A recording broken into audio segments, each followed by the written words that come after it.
আর আমার মার সাথে কোনো প্রকার বেয়াদবি করবো না। হ্যাঁ, যতদিন সম্পত্তি নিয়ে যাই হোক, কিন্তু আমার মার গায়ে কোনোদিন হাত তুলবো না। বলো তুমি ওদিকে তাকাইছো না, তোমার চামড়া উঠে ফেলবে কিন্তু। যে জীবনে সম্পত্তি নিয়ে আমরা যাই করি না কেন, কোনোদিন আমার মায়ের গায়ে কখনো হাত তুলবো না। বলো, কথা বলো না তুমি, তোমরা বলো না কেন? আমার মার যতদিন বেঁচে আছে আমরা সকল ভাই ভরণ পোষণ সব দেখভাল করবো। বলো বলো, তোমাদের মুখ দিয়ে বলো, আমি শালা বলতেছি কেন?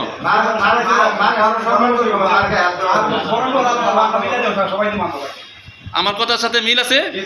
যদি এরপরে হ্যাঁ বলো, যে এরপরে যদি আমি কোনোদিন তোমাদের রিপোর্ট পাই, কি করতে হবে বলো? সবাই বলো, যে এরপর যদি কোনো প্রকার আমি তোমাদের বিরুদ্ধে অভিযোগ পাই, বরং তোমার মার কাছ থেকে, তাহলে কিন্তু যথাযথ এটার বিচার করব। তোমরা এটা মাথা পেতে নেবে, বলছো না? বলছো তো? আচ্ছা,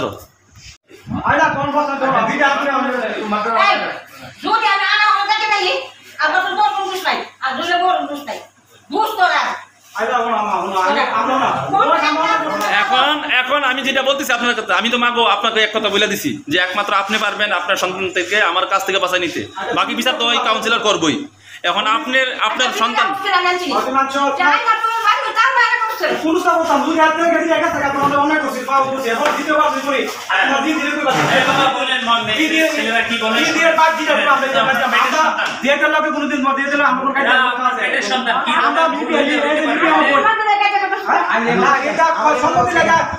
তুমি একটা মা, তো তুমি সম্পত্তি লেগে বসছিলাম, আমরা কি বুঝ দিছিল? তুমি তো মা সামনে আসলে আমরা কি বুঝ দিছে?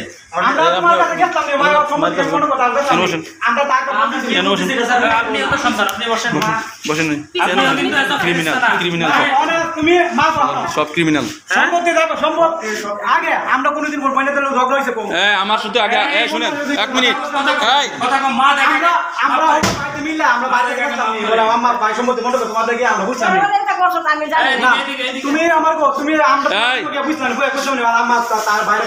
এখন আমি তোমাদেরকে কয়েকটা প্রশ্ন করবো।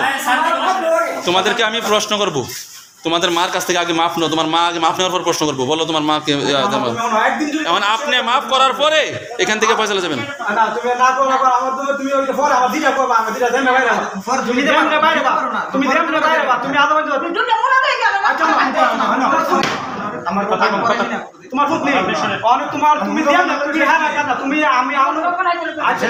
বড় ছেলে বলেন, আপনি বড় ছেলেকে আপনি তো কোনো ভূমিকা দেখতেছি আমি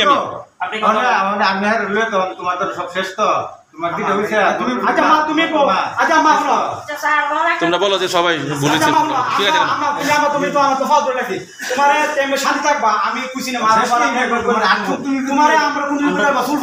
সম্পত্তির আগে তোমার লোকে কেউ হারপ সম্পর্ক আছে, সবাই মিলে মাফ চাও, আগে মাফ নাও, আমার কাছে কি বুঝতেছে, আগে মাফ নাও, সবাই মিলে আপনি সবার মাথায় হাত বুলান। আপনাকে তো আমি তো ভিডিও রাখছি, আপনি বুঝতেছেন না কেন? আপনি সবার মাথায় হাত বুলাইয়া আমি বাকিটা বিচার করে দিচ্ছি, বাকি আপনার সম্পত্তির বিচার করে দিচ্ছি। আপনি সবটির মাথায় হাত দেন, যে আপনার মাথায় না হাত দেন। হ্যাঁ, আপনি বলেন যে ঠিক আছে, আমি যা কষ্ট পাইছি আমি মন থেকে মাফ করে দিছি, এরপর থেকে যদি কোনো কষ্ট হয় তাহলে আমার দিকে তাকান। হ্যাঁ, মন থেকে বাবা, মন থেকে। সব দিকে ধরছেন না, 9 মাস করে পেটে ধরছেন না, এগুলা মাফ করে দেন।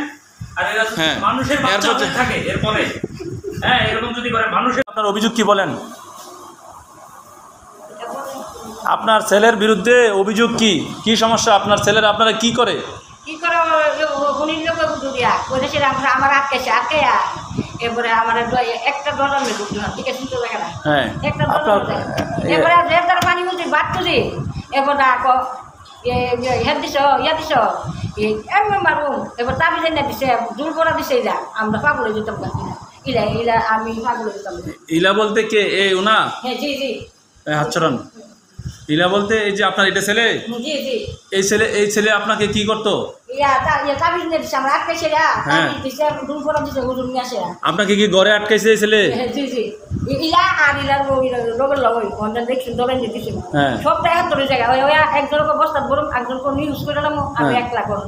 আপনি বয়স কত? আমার বয়স 70। দেখছেন আপনার মা না মিলে মেন্টাল, বুঝে না কিছু?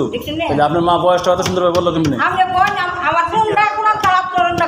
কোন তারা চলে কইতাম আমার আচ্ছা দেখছেন নেই এখন আপনার এই ছেলে আপনাকে কি করে মারধর করে না আমার এই ছেলে আমার কোন করে পা ডাহানিতাছে অবসর করে না আমার ওই ছেলে ডাহানিতাছে আচ্ছা আপনার কোন কোন ছেলের বিরুদ্ধে অভিযোগ আপনি বলেন কোন কোন ছেলের বিরুদ্ধে এই ছেলের নাম কি রুবেল এর নাম রুবেল জি আচ্ছা আর আপনার বাকি ছেলেগুলোর নাম বলেন রুবেল আর রমজান রুবেল আর রুকমান লুকমান হ্যাঁ না রুবেল আলকাস আর রুকমান হ্যাঁ রুবেল আকাশ আলকাস আকাশ তারপরে লুকমান হ্যাঁ হ্যাঁ এবার রুবেল রমজান কেউ আছে নাকি আপনার যে সন্তান রমজান আছে রমজান আপনি তো রমজানের কথা বলছিলেন তখন এই একজন সলাপ বলবো একজন তুমি দিবা আমারে ও আপনার গলা নাই দিয়ে গেলাম কোন কারণে আমারে ও গলার দোষে হ্যাঁ সলাপ বলবো একজন ধরবো আর এক আরবে রাখো আচ্ছা এমবে ধরে এমবে ইলা পুতি অক্টক থেকে আমার এটা কষ্ট পুতি অক্টক এই যে এই লোকটা জি জি ওকে পুরান মাথা থেকে তার মামার রাস আসতে ইলা দিচ্ছে ইলা বউ আবার কাপড় চুল আমার মাঝে মাঝে দয়ে দিচ্ছে আমি টেহা দিচ্ছি